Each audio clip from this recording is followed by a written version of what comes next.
The atmosphere in the congressional hearing room was electric.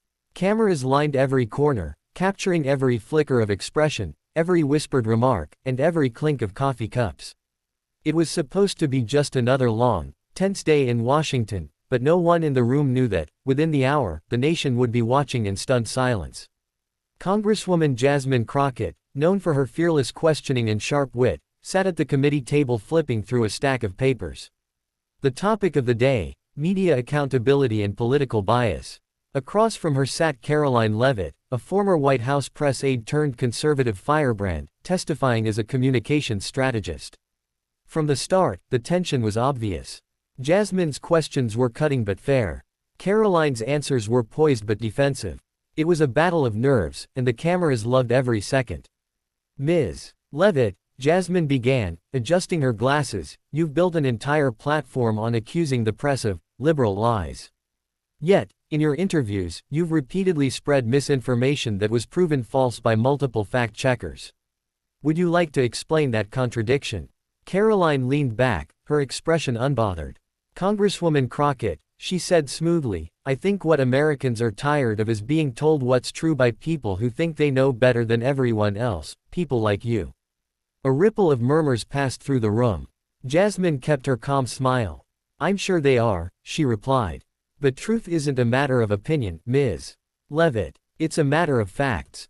Karoline's smile faltered just a little, her tone sharpening. "And facts depend on who's reporting them. People in this town forget that." The moderator tried to intervene, but the air between them was already charged. The two women represented polar opposites, both powerful, both intelligent, both unafraid to go too far. Then it happened. As Jasmine leaned forward to ask her next question, Karoline suddenly snapped, her voice cutting through the silence like a blade. "Why don't you just go back where you came from if you hate this country so much?" The words echoed through the hearing room. Gasps filled the air. A camera flash went off. The entire panel froze. For a moment, Jasmine didn't move. Her pen hovered above the paper. The room seemed to stop breathing. Karoline sat there, chin lifted, defiant, but a flicker of uncertainty crossed her face as the realization of what she'd said settled in. Members of Congress began whispering frantically. The moderator called for order, pounding the gavel, but it was too late. The remark had already spread online. Reporters outside the chamber were tweeting furiously. The headline was being written in real time. Jasmine finally raised her eyes. Calm, cold, determined. "Excuse me," she said softly. Karoline blinked, as if daring her to respond. "You heard me." A chill swept through the room. Jasmine stood slowly, gathering her papers. Her voice was steady, low, but filled with restrained power. "I did," she said. "And so did every American watching right now." Her words carried weight. The journalists leaned in, pens ready. Even her colleagues, who moments ago had been checking their phones, were now fully alert. Jasmine stepped closer to the microphone. "Let me tell you something, Ms. Leavitt. I am from this country.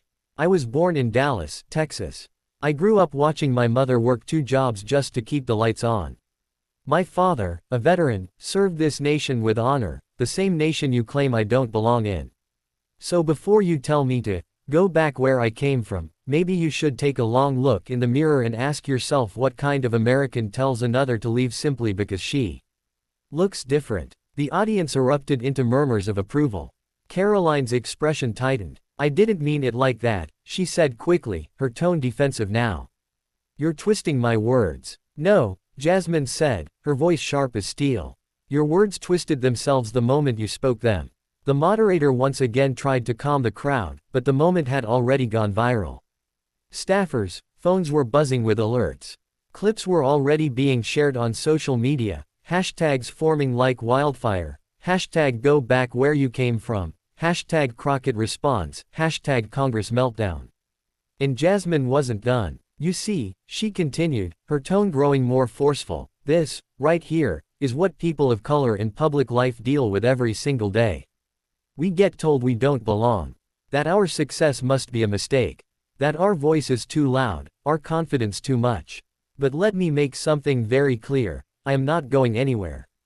I belong here, maybe even more than some of the people who try to silence me." The entire committee room broke into applause, something that rarely happened in such formal proceedings.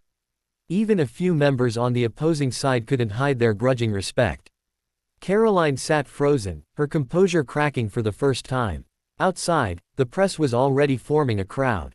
Reporters shouted questions. Cable news producers were cutting live segments. Jasmine's words were being replayed across every major network. By the time the hearing adjourned, the damage was done. Karoline Leavitt's comment was headline news. Her team rushed to issue statements claiming she was taken out of context, but no one seemed to buy it. That night, Jasmine Crockett's speech was trending worldwide. Her calm yet fiery defense had struck a nerve, not just in Congress but across the nation.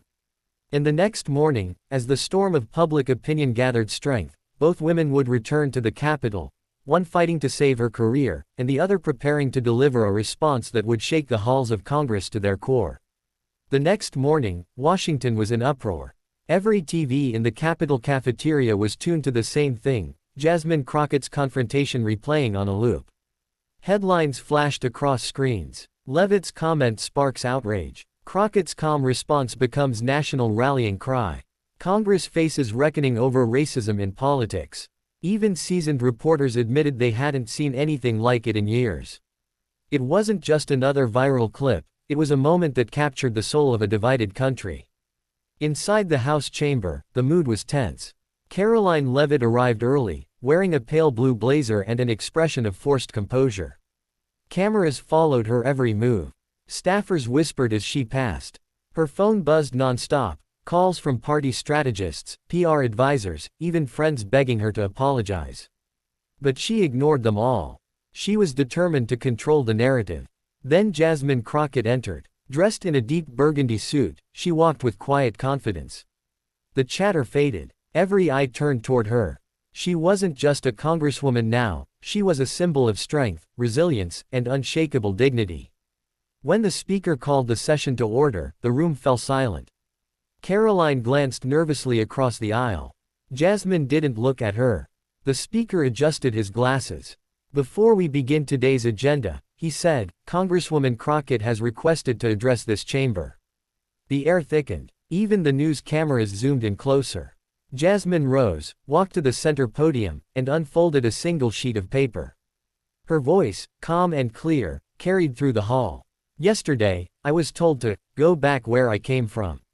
Those words weren't just aimed at me, they were aimed at millions of Americans who have ever been made to feel like they don't belong in the very nation they helped build. A murmur of agreement swept through the gallery. Jasmine continued, "This is not about political parties. It's not about left or right. It's about right and wrong. When an elected official uses language meant to divide, demean, or erase the contributions of others, it isn't passion, it's prejudice. And prejudice has no place in Congress." Karoline stared at the table, her knuckles white. Jasmine looked around the chamber, meeting the eyes of her colleagues one by one. "My ancestors picked cotton on land they could never own. My parents marched so I could stand here today, in this building, speaking freely as a representative of the people. So if anyone believes I should go back, then let me say this loud and clear, I am already home. This is my country, and I will fight for it, not by yelling, but by leading." The crowd erupted. Applause thundered through the chamber. Some stood. Even a few members across the aisle joined in, their expressions conflicted but sincere. Karoline's face flushed with embarrassment. She tried to clap weakly, but it only drew more attention. When the applause died down, Jasmine folded her notes and added softly, "To those watching from home, the young girls who look like me, who wonder if their voices matter, don't let anyone tell you that you don't belong. You do. More than you know." The room fell silent again. Then, in a gesture that stunned everyone, Jasmine turned toward Karoline. "I forgive you," she said quietly. "Not because it's easy, but because hate only grows when we feed it. I choose to feed hope instead." Gasps rippled across the chamber. Even Karoline seemed taken aback. For the first time since the incident, her eyes softened. She opened her mouth as if to respond, but no words came. The speaker nodded solemnly. "Thank you, Congresswoman Crockett. Let the record reflect your statement." Outside the chamber, reporters swarmed. Questions flew like arrows. "Congresswoman Crockett, how do you feel after your speech? Do you think Leavitt should resign? Will you be introducing a resolution on this matter? Jasmine simply replied, the people will decide what's right. I've said what needed to be said. That afternoon, social media exploded. Her speech was trending at #1 worldwide. Celebrities, activists, and even world leaders shared clips with messages of support. The phrase, "I am already home," became a slogan overnight, printed on shirts, banners, and protest signs. Meanwhile, Karoline's world unraveled. Her sponsors began withdrawing support. TV networks canceled her interviews.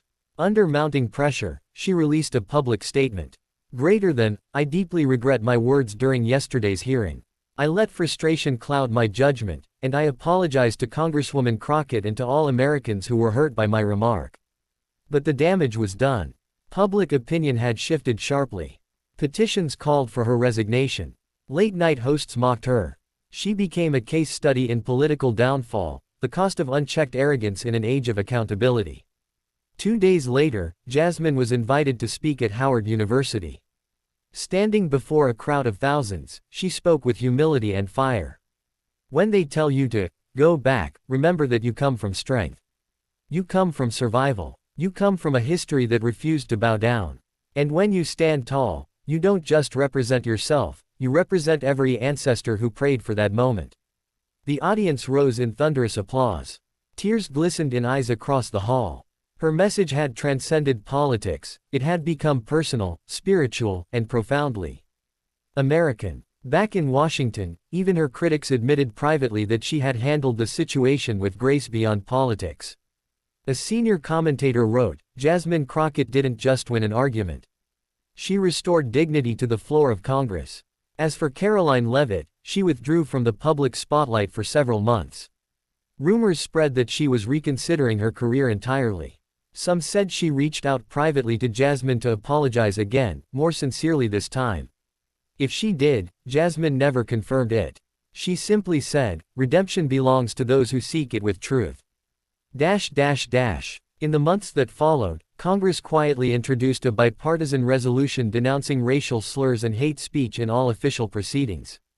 Jasmine helped draft it, not to punish, but to prevent future division. And when it passed, unanimously, the entire chamber stood to applaud. In that moment, Jasmine Crockett's words echoed once more through the Capitol. Greater than, I am already home. The line that had started as a defense became a declaration, not just for her, but for every American who had ever been told they didn't belong.